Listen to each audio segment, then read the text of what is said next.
Muy buenas noches, buenas tardes, buenos días, según el horario en que nos sintonicen. Vamos a dar inicio a la clase de hoy. Vamos a dar inicio con el encendido de la llama. Enciendo esta llama en representación de la luz interna dentro de las mentes y los corazones de todos los presentes. Detrás de esta llama vemos una luz mayor. Mantra de protección. Como alma trabajo en la luz y la oscuridad no puede afectarme. Permanezco dentro de la luz, trabajo y de allí no me muevo. Visualizamos esta protección que envuelve al lugar donde vivimos, a la casa, a la familia,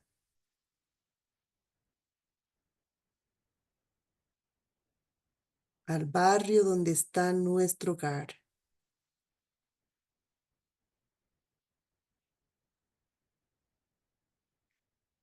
a la ciudad que habitamos,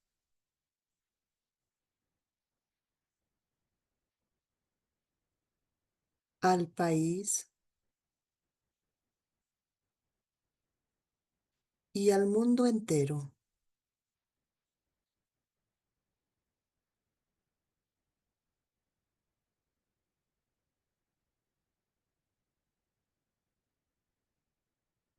Muy bien, bienvenidos nuevamente. Vamos a dar inicio a la clase de hoy. Por favor, Jaime, ¿puedes iniciar? Claro, con mucho gusto. Tú tienes que compartir, pero la información, por favor, Anita.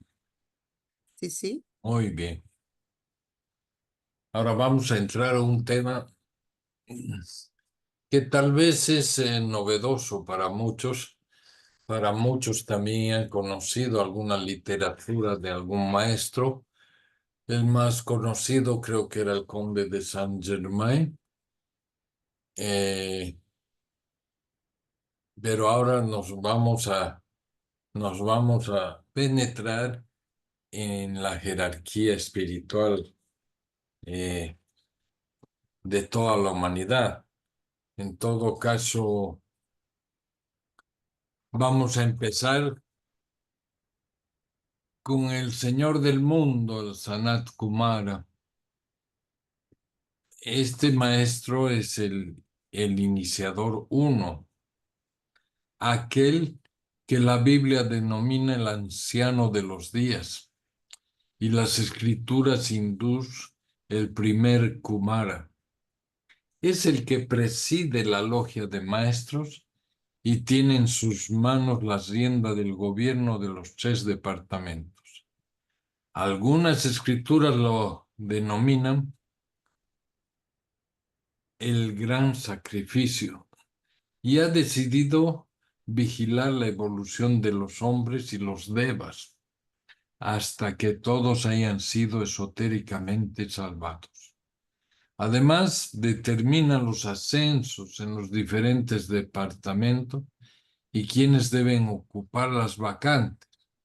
En todas las iniciaciones está presente el Señor del mundo, pero en las dos primeras ocupa posición análoga a la que ocupaba por el observador silencioso cuando Sanat Kumara toma el juramento de las iniciaciones tercera, cuarta y quinta.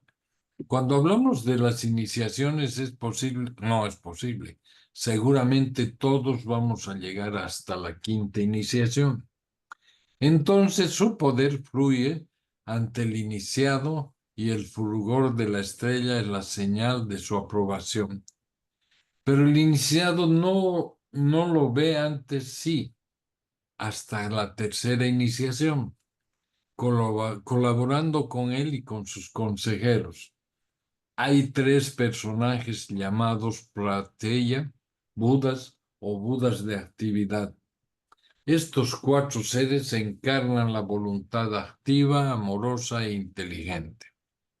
Bueno, en torno al Señor del mundo, pero separados y ocultos, hay otros tres Kumaras que comparten los siete de la manifestación planetaria.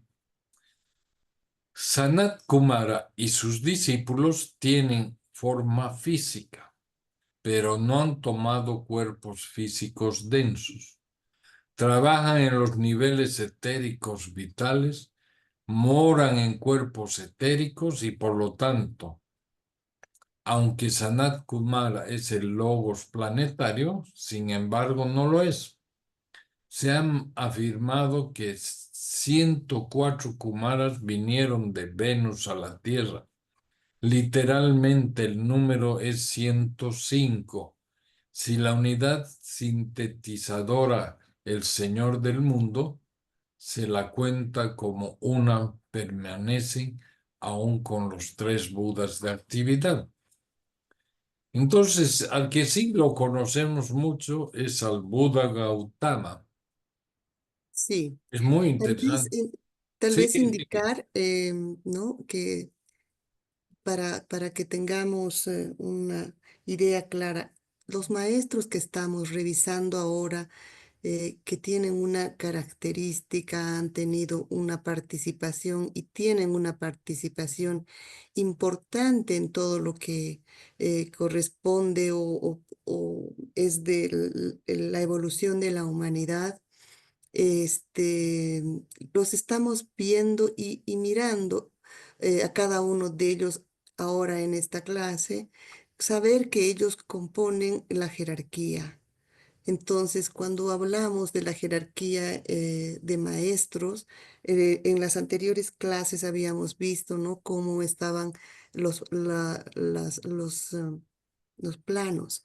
Y uno de los planos es la jerarquía de maestros. Y justamente estos seres a los que estamos revisando ahora, cómo son, cómo influyen, componen la jerarquía de maestros. Esta información va a ser interesante para ir conociéndolos a cada uno de ellos. Por favor, siéntanse libres si quieren hacer Así. alguna consulta. Bueno, el Buda, al que lo conocemos muchos, bueno, es muy conocido el Buda. Entonces, el Buda vino aproximadamente 500 años antes de Cristo, hace 2500 años. El Buda respondió a los interrogantes de su época impartiendo las cuatro nobles verdades que se refieren eterna y satisfactoriamente al porqué del hombre. Veamos esto. El existir como una personalidad separada, condenada al sufrimiento y al dolor. Eso dentro de la historia del Buda es muy interesante porque él nació en un lugar donde su padre, que era un príncipe, no lo dejaba ver ni el sufrimiento y para él era todo bello hasta que salió del palacio y encontró el sufrimiento y el dolor y de ahí logró la iluminación. Entonces, el segundo punto es la causa suprema de la miseria y el deseo de poseer y conservar lo poseído. Tres, la Perdón, liberación. Sí, sí, sí. Jaime, estamos mirando, ¿no? Como las cuatro grandes verdades de este maestro, el Siddhartha Gautama Buda.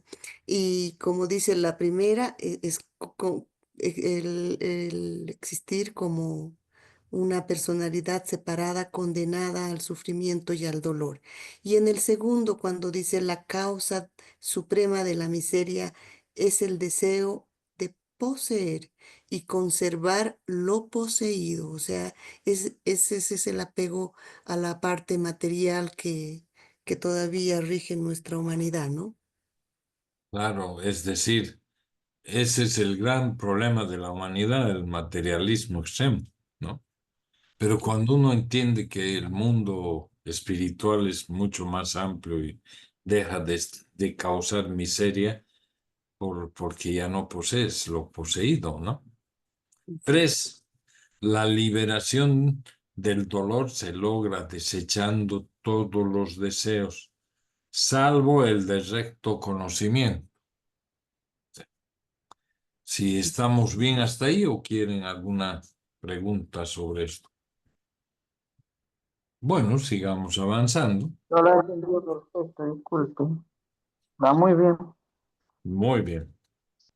Entonces, el cuarto, el sendero de la liberación y la cesación de todos los opuestos es octuple, noble sendero, el sendero de la inmortalidad.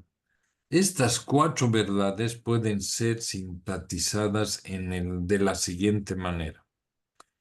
El Buda nos enseñó que la aflicción y el sufrimiento eran producidos por el hombre mismo y que el enfoque del deseo humano sobre lo indeseable, efímero y material es la causa de la desesperación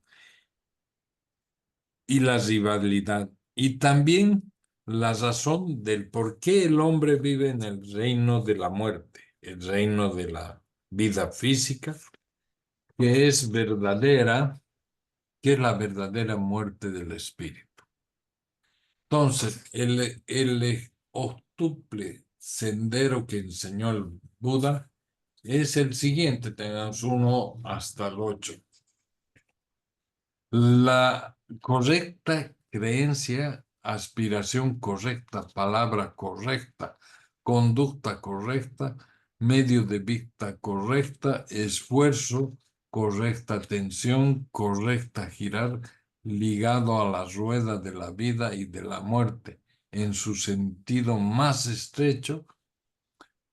Y el otro, el sabio, que por el conocimiento de sí mismo y el autodominio, podría liberarse de las brasas a las que el ignorante se adhiere en agonía y podría así girar el Grita. sendero del medio que, si Anita o alguien quiere preguntar algo más, como el No, eterno auro separa el ayer muerto del mañana sin nacer.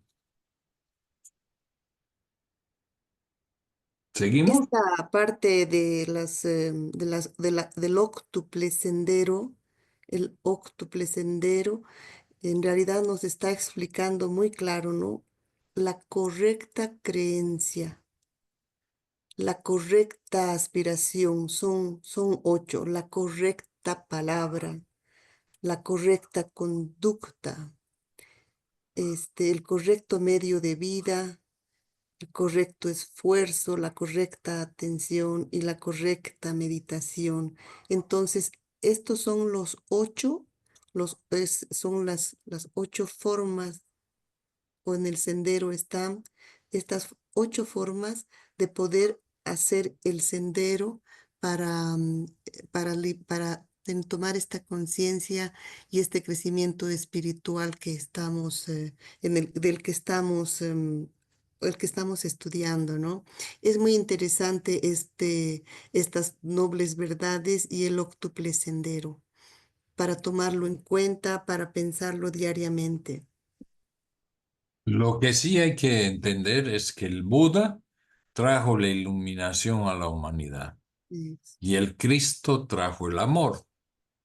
Y estos son los 2 grandes seres que conducen ahora a la humanidad. Pero bueno, volvamos a esta filosofía del glorioso Buda. La filosofía de desechar todo para que el alma pudiera ganarlo todo. Enseñó que el deseo de alguna cosa exigía el sacrificio valiosos tesoros para asegurar el objeto deseado. El Buda creía en la ley fija e inmutable la naturaleza, tal como él la entendía. Era buena e impersonal. Comprendió que todo lo visible cambia constantemente y que, ciertamente, lo que hoy florece, mañana decae.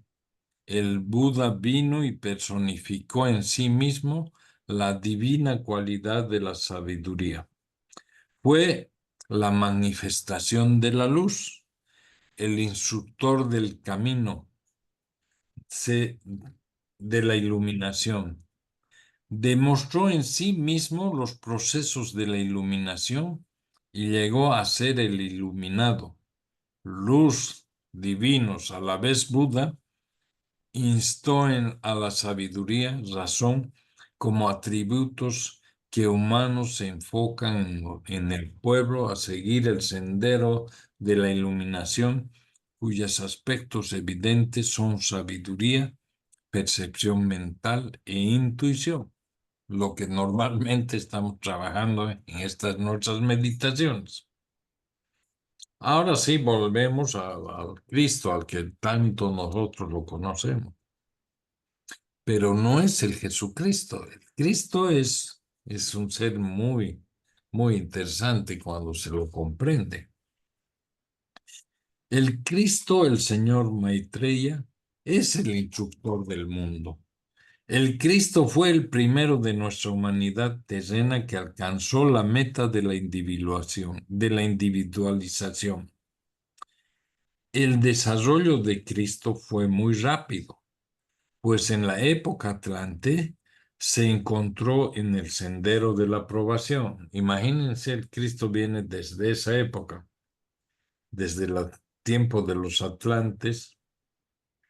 Desde el punto de vista evolutivo, el rápido desarrollo de la evolución del Cristo no ha tenido paralelo, nunca ha sido igualado, aunque en la actualidad hay personas en nuestro planeta que han comenzado a desarrollarse ya con igual rapidez.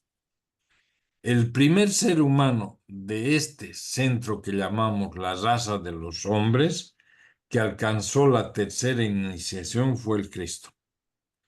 En la primera gran demostración de su etapa de realización, por intermedio de lo que entonces era un nuevo tipo de iniciación, Buda acompañó a Cristo.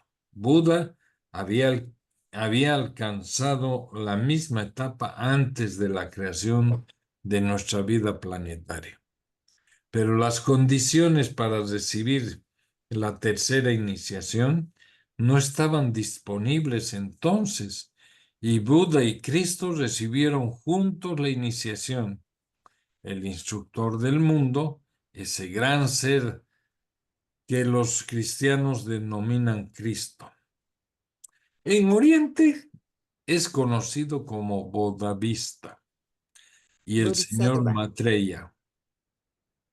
Por los devotos maometanos, como el Imam Mahdi, ha presidido los destinos de la vida desde el año 600 antes de Cristo. Es quien apareció entre los hombres y quien se espera nuevamente. Estamos viendo que estamos haciendo la meditación el jueves para que vuelva a aparecer. Es el Señor, el gran Señor de amor y compasión. Así como su predecesor Buda fue el Señor de la sabiduría. Es el instructor del mundo, maestro de maestros y el instructor de ángeles, y se le ha confiado la guía de los destinos espirituales de los hombres y el despertar del reconocimiento de que cada ser humano es una criatura de Dios, un hijo del Altísimo. Desde que dejó la tierra, siempre ha permanecido con los hijos de los hombres. Nunca nos ha abandonado, sino en apariencia. Quienes conocen el camino pueden hallarlo en el cuerpo físico en los Himalayas, trabajando en íntima colaboración con sus dos grandes hermanos, el Manu y el Machoan. Diariamente imparten su bendición al mundo y permanecen todos los días bajo el bajo el gran pino de su jardín, la puesta de sol con las manos en alta, bendiciendo a quienes tienen verdadera y fervorosa aspiración, durante más de 2000 años ha sido el guía supremo de la Iglesia invisible, la jerarquía espiritual compuesta de discípulos de todos los créditos. Por favor, Anita, puedes continuar con la lectura Claro porque es que sí, muy interesante el Cristo. sí. Reconoce y ama a quienes no son cristianos, pero mantiene su lealtad a los fundadores de sus respectivas religiones, Buda, Mahoma y otros. No le interesa el credo que profesan, sino su objetivo, el amor a Dios y a la humanidad. El Hijo de Dios está en camino y no viene solo. Su avanzada ya se acerca y el plan que debe cumplir ya está trazado y aclarado. Que el reconocimiento sea el objetivo. Eso nos dice, nos indica del Cristo, tan importante. Ahora vamos a mirar a el Manú, al Vaibhatsa Manú. Bueno, el Manú preside el primer grupo. Se lo llama Vaivasvata, Manú, Vaibhasta. y es el Manú de la quinta raza raíz. Tenemos que entender que nosotros estamos en la quinta raza de la quinta subraza. Estamos en la quinta subraza de la quinta raza. Es muy interesante cuando se estudia la astrología esotérica.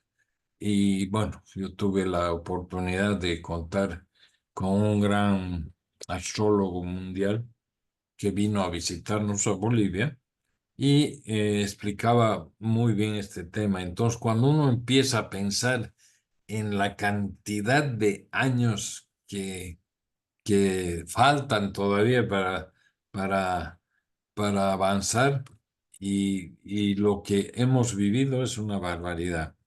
Ya no entra en la imaginación. Ujú. Bueno, es el hombre ideal o pensador y determina el tipo de nuestra raza aria, habiendo presidido sus destinos desde su comienzo, hace casi 100.000 años. Otros aparecieron y desaparecieron, y su lugar está ocupado por algún otro. En el futuro relativamente cercano, entonces pasará a realizar un trabajo de mayor excelsitud. El Manú o prototipo de la cuarta raza raíz trabaja en íntima relación con él y su centro de influencia se encuentra en China. Es el segundo Manú que ha tenido la cuarta raza raíz y ha ocupado el lugar del anterior. Durante las etapas finales de la destrucción de la Antártida, La Atlántida. Antártida, Atlántida. Atlántida, vaya, che, que estoy, ha permanecido para fomentar el desarrollo del tipo racial y provocar su desaparición final. Los periodos de actuación de los diversos manús se superponen. Actualmente no queda en el globo ningún representante de la tercera raza raíz, ya porque ya estamos en la cuarta. Bueno, el Vaivasvata Manu reside en los Himalayas y se ha reunido a su alrededor en Shigaste. Algunos de los que están relacionados directamente con las cuestiones arias de la India, Europa y América, ya que aquellos que más tarde se ocuparán de la futura sexta raza raíz, los planos se preparan para épocas futuras, se construyen centros de energía, millas de años, miles de años antes de que sean necesarios. Y por la sabia previsión de estos hombres divinos, nada se deja al azar, sino que todo se mueve en ciclos ordenados y bajo reglas y ley, aunque dentro de limitaciones kármicas. Puedes continuar, Anita, por favor. Claro. El trabajo del Manú concierne en gran parte al gobierno, la política, perdón, algo estoy haciendo, Bueno, eh, la política planetaria y el establecimiento, dirección y disolución de tipos y formas raciales. A él se le confía la voluntad y el propósito del Logos planetario. ¿Sabe cuál es el objetivo inmediato para este ciclo de evolución que debe presidir? Y su trabajo consiste en hacer cumplir esa voluntad. Trabaja en más estrecha colaboración con los devas constructores que su hermano el Cristo, que con su hermano el Cristo, pues su misión es establecer el tipo racial, segregar los grupos por los cuales se desarrollarán las razas, manipular las fuerzas que mueven la corteza terrestre, levantar y hundir continentes, dirigir la mente de los estadistas de todas partes para que el gobierno racial proceda como es de desear y se logren las condiciones que proporcionarán el personal necesario para fomentar cualquier tipo racial particular. Ya se observa en América del Norte y en Australia un trabajo similar. La energía que fluye a través de él emana del centro coronario del logos planetario y le llega a través del cerebro de Sanat Kumara, que centraliza en sí toda la energía planetaria.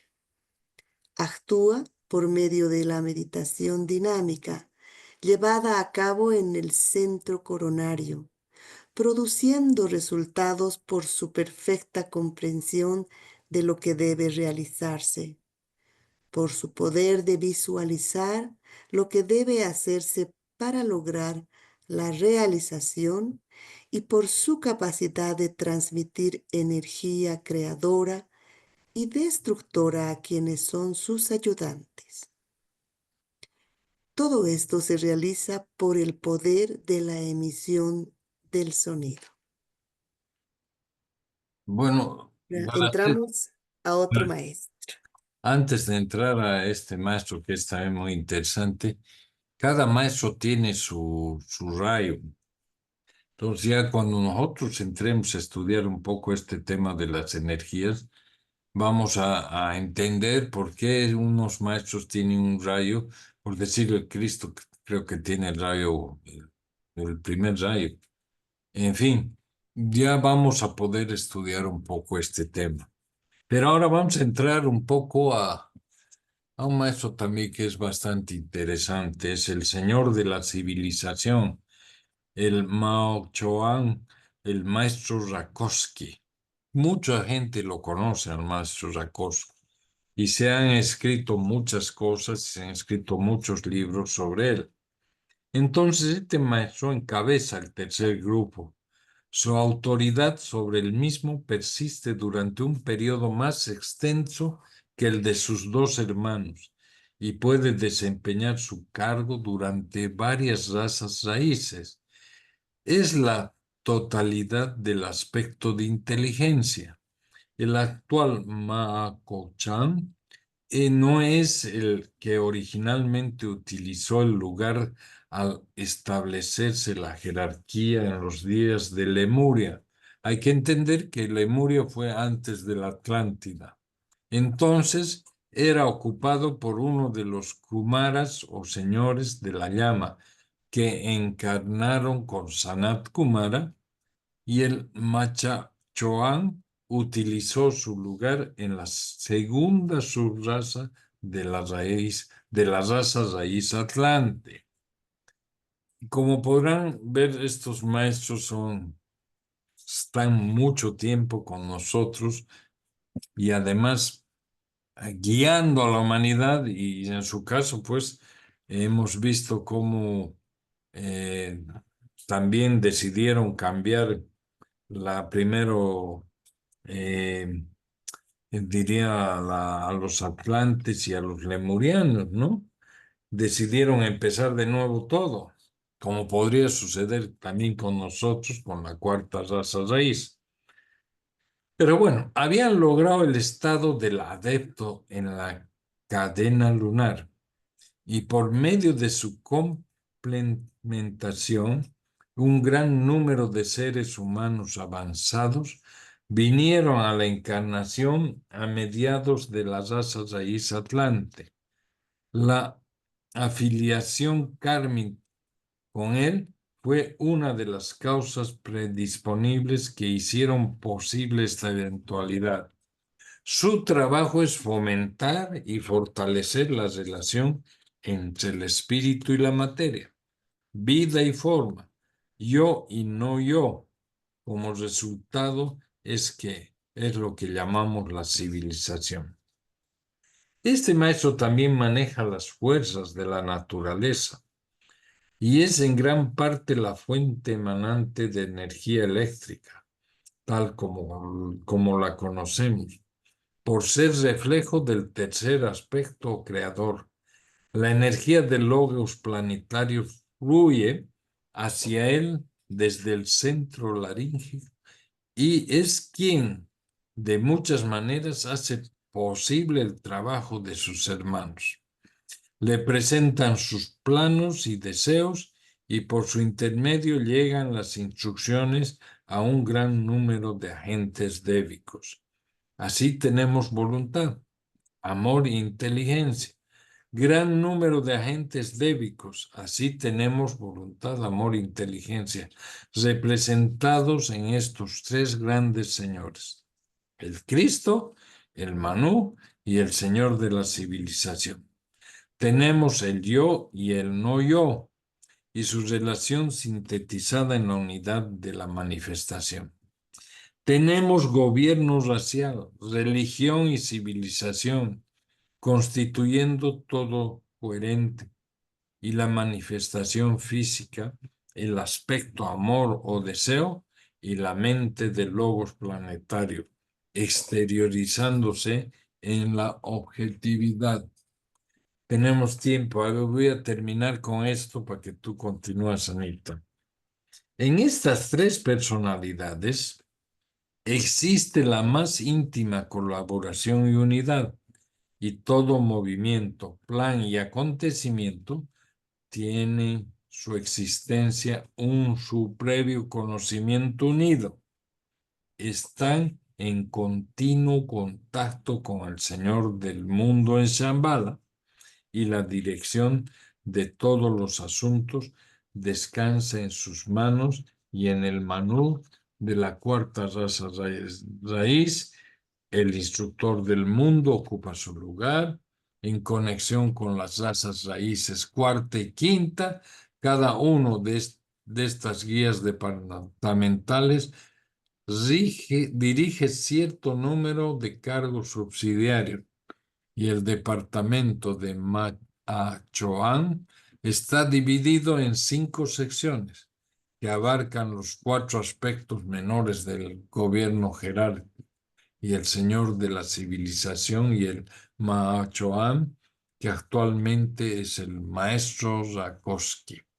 Se ocupa especialmente del futuro desarrollo de los asuntos raciales de Europa y el desarrollo mental en América y en Australia. Es húngaro, tiene su hogar en los Cárpatos, habiendo sido en un momento dado la figura muy conocida en la corte húngara. se pueden encontrar referencias en antiguos libros de historia. Fue particularmente conocido como el conde de Saint-Germain, anteriormente Roger Bacon y después como Francis Bacon. Este maestro ha encarnado varias veces. Tiene una permanencia de más o menos unos 300 años como ser humano. Es muy interesante. Sus libros han sido muy interesantes. Y es interesante también observar que a medida que el maestro Rakowski se hace cargo de los asuntos de Europa, en los planos internos, el nombre de Francis Bacon se hace más público en la controversia Bacon. Shakespeareana es más bien bajo y delgado, con barba negra y puntiaguda, y cabello lacio y negro. En la actualidad, dirige la mayoría de los discípulos del Tercer Rayo de Occidente, juntamente con el maestro Hilarión. Pertenece al séptimo rayo de la magia y orden ceremonial y actúa principalmente por medio del ritual y el ceremonial esotéricos. Tiene vital interés por los efectos hasta ahora no reconocidos en ceremonias francmasón, es el de las diversas fraternidades y el de todas las iglesias. También, por lo que yo leí de sus libros, él también participaba mucho del sistema financiero. En la logia lo llaman generalmente el conde y en América y Europa actúa prácticamente como director general en la realización de los planos del Consejo Ejecutivo de la logia. Estamos hablando de la masonería, aunque es el guía del aspecto del tercer rayo y por lo tanto controla los dos rayos de atributos mencionados, el quinto y el séptimo. No maneja estas fuerzas porque siendo uno de los tres guías de la jerarquía, su trabajo no puede ser limitado a la actividad de un solo rayo. Actúa por intermedio de las ramas de estos rayos, pero principalmente en colaboración con el Cristo y el Manón. No sé si nos da para leer otro maestro, te dejo, Anita. Sí, el maestro Júpiter nos toca, ¿no? Ujú. Pero estoy, creo, mal. Em, Está bien. bueno, a Maestro. ver. El maestro Júpiter ha trascendido, perdón, voy a ver si es que está adelante. No, es el Kutumi. Ya hemos visto Kutumi todavía. No, No, no no está está. después.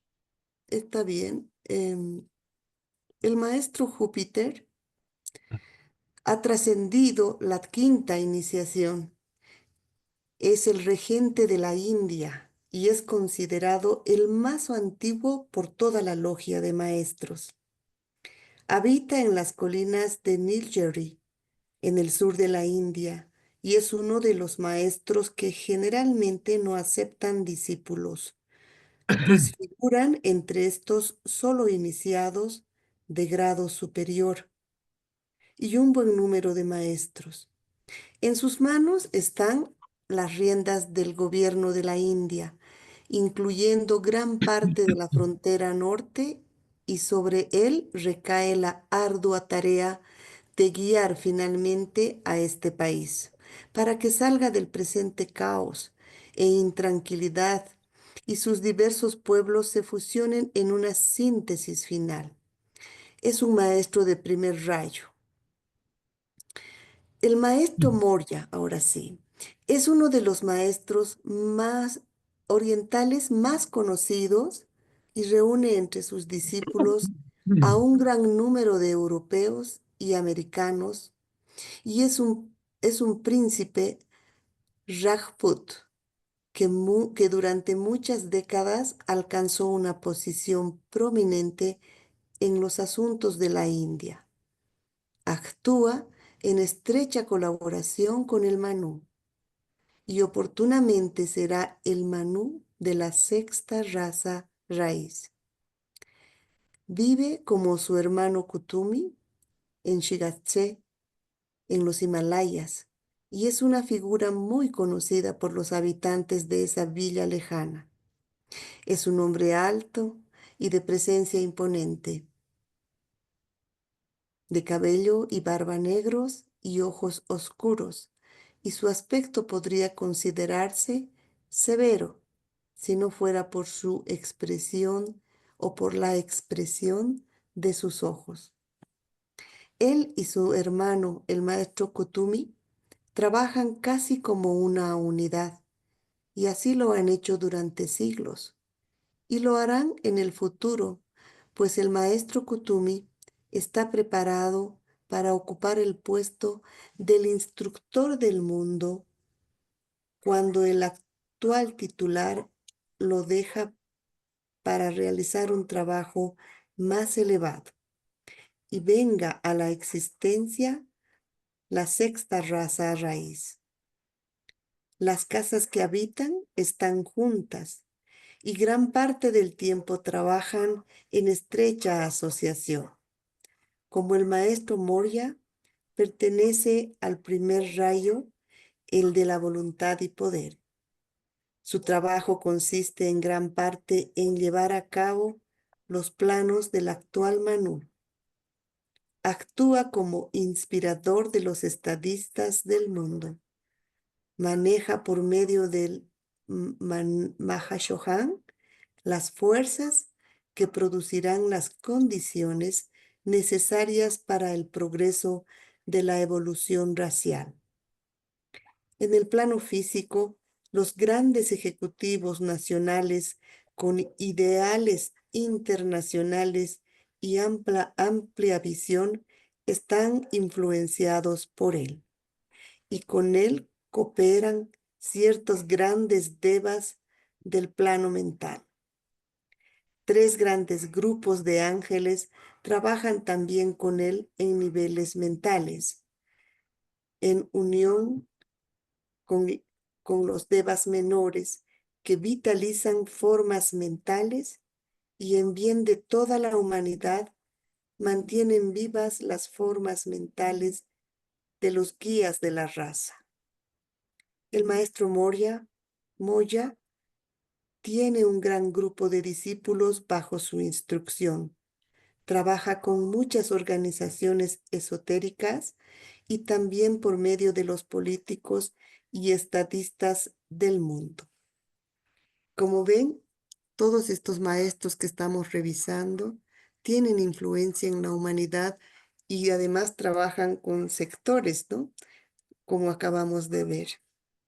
Claro, cada uno tiene sus tareas dependiendo del rayo que ellos pertenecen. Ajá, Yo creo que estamos medio hasta cabal, aquí, no vamos a poder continuar con los maestros, pero los voy a nombrar. Falta el maestro Kot Umi, ¿sí? el maestro Jesús, que no es el Cristo, al que tanto lo conocemos. El maestro Dual Kul, el maestro Dual Kul es muy interesante porque es a través de él que hemos hecho este grupo. El maestro Dual Kul dictó a una mujer rusa 4 libros donde son la doctrina secreta y se forman los teósofos. Y después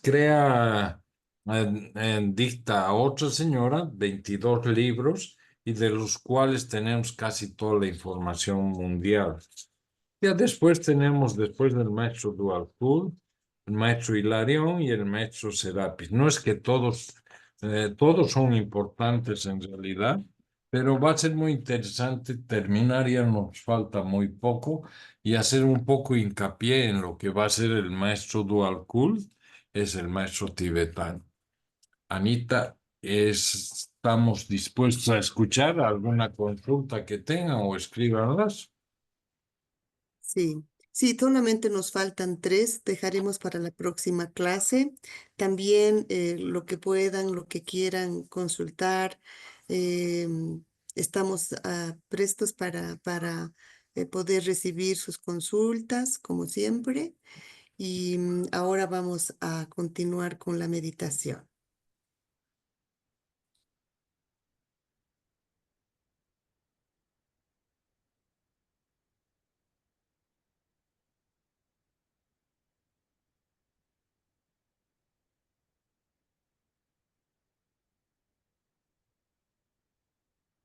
Muy bien.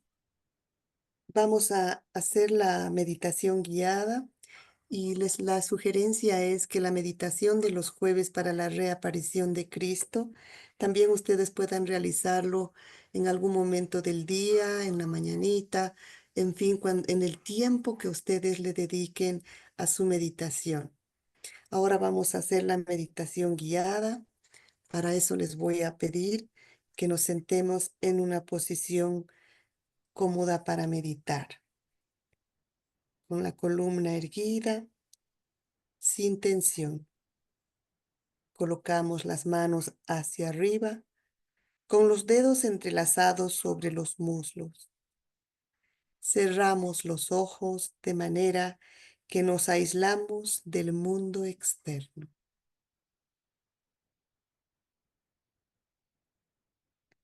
Realizamos algunas respiraciones suaves, lentas y profundas, concentrándonos en la salida del aire, en la entrada y salida del aire. Con cada inhalación sentimos cómo la vida misma penetra en nosotros, vitalizando cada parte de nuestro cuerpo físico. Y con cada exhalación sentimos cómo nuestro cuerpo va relajándose. Tomamos conciencia de cada parte de nuestro cuerpo y con el solo hecho de hacerlo, sentimos que las tensiones van desapareciendo.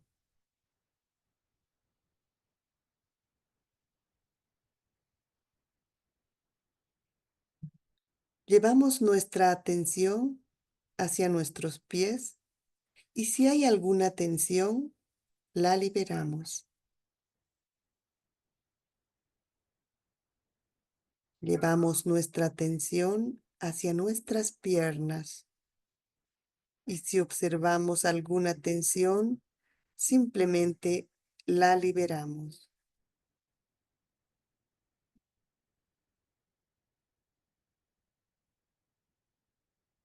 Lo mismo hacemos con nuestras caderas, nuestros brazos y nuestras manos, nuestros hombros,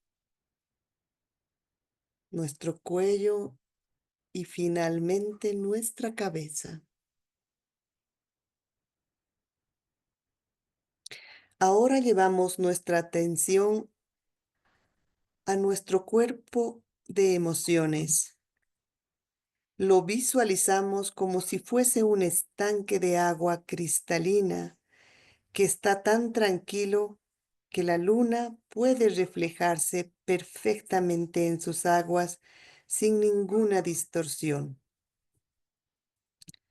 Sentimos que todo nuestro cuerpo emocional se va serenando a medida que seguimos respirando suave y rítmicamente.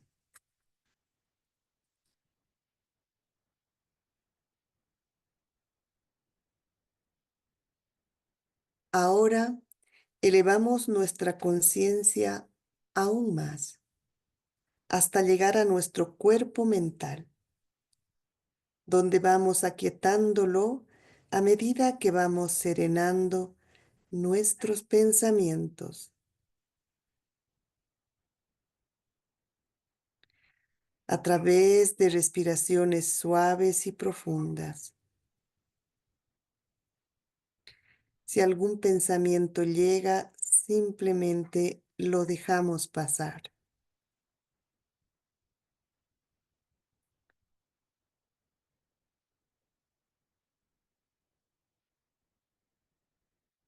Ahora, haciendo uso de nuestra imaginación creadora, visualizamos en el centro de la cabeza una estrella brillante que representa la personalidad alineada.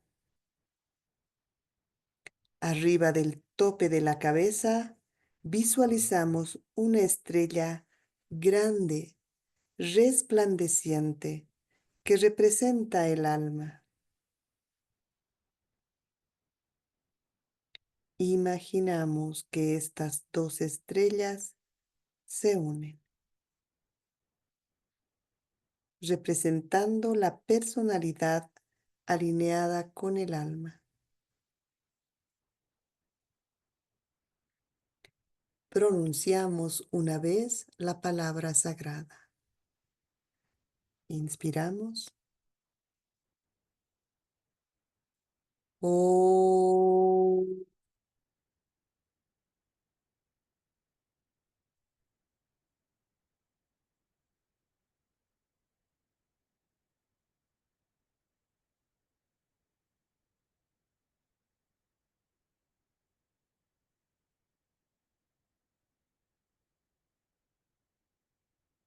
Meditación.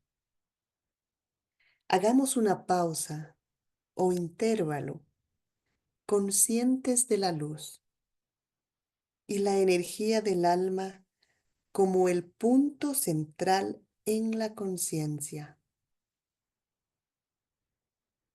Así, manteniendo la mente firme en la luz, vamos a meditar juntos durante unos pocos minutos sobre el siguiente pensamiento: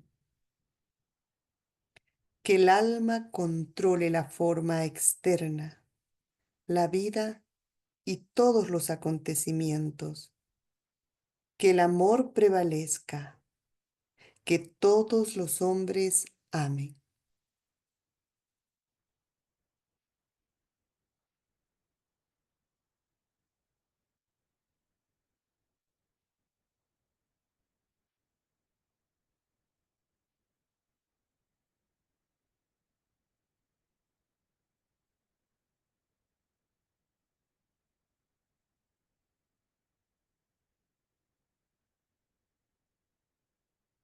Examinemos primero las palabras con la mente analítica. Después, tratemos de penetrar en el significado interno real.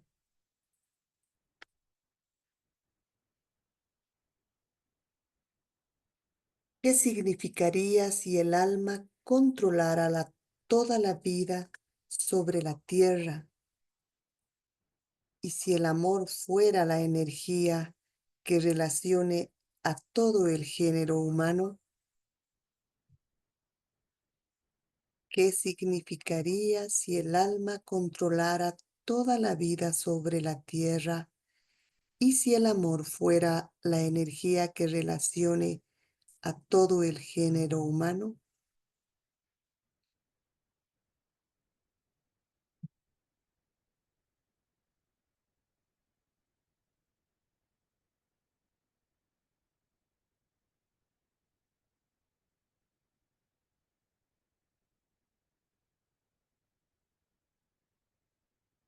Distribución. Visualizamos entonces el flujo y la precipitación de energía en todo el planeta, desde el punto más elevado de nuestra alma al punto más inferior de la manifestación física.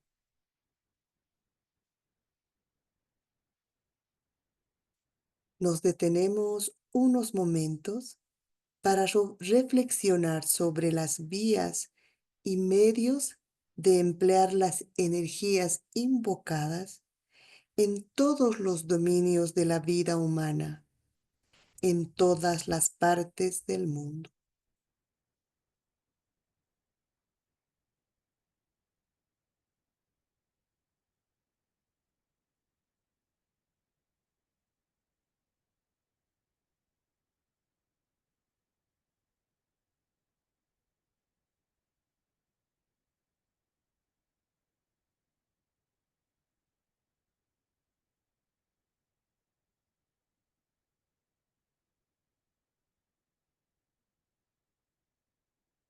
finalmente actuando como un canal para la transmisión de energía y como un acto de servicio a la humanidad, derramamos las energías liberadas durante la meditación.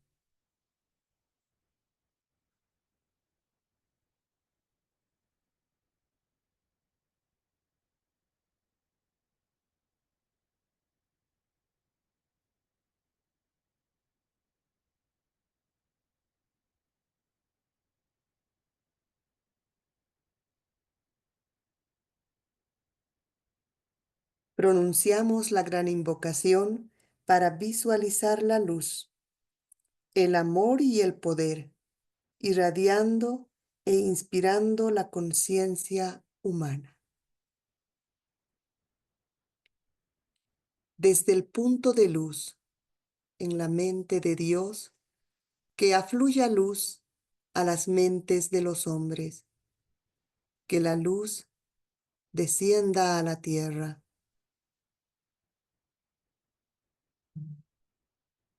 Desde el punto de amor en el corazón de Dios, que afluya amor a los corazones de los hombres, que Cristo retorne a la tierra.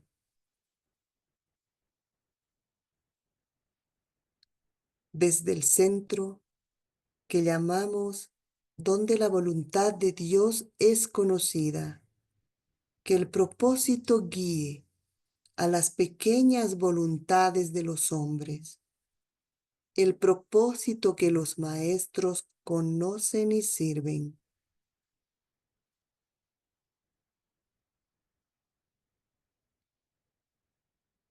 Desde el centro que llamamos la raza de los hombres, que se realice el plan de amor y de luz y selle la puerta donde se halla el mal.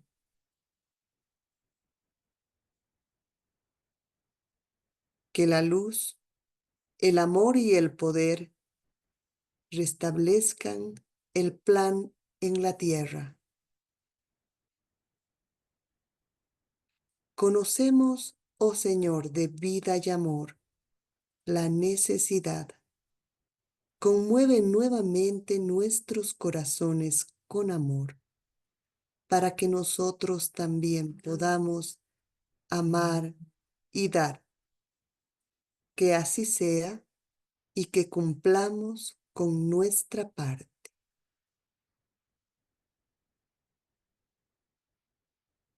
Inspiramos.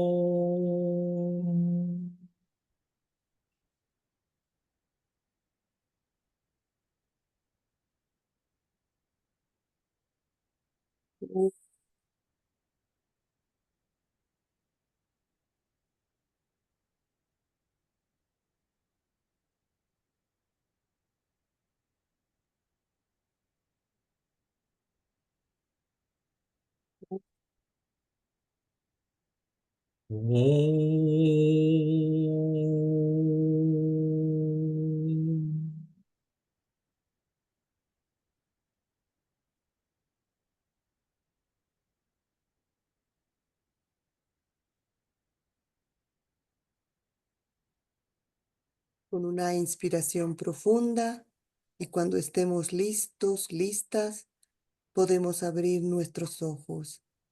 La meditación ha terminado. Damos gracias a todos los seres de luz que nos han asistido en esta meditación, a los ángeles, a los devas, al maestro de la asrama le pedimos que nos lleve de la oscuridad a la luz, de la muerte a la inmortalidad, de lo irreal a lo real. Gracias a todos. Muy Hasta buenas el noches. próximo jueves. Buenas noches.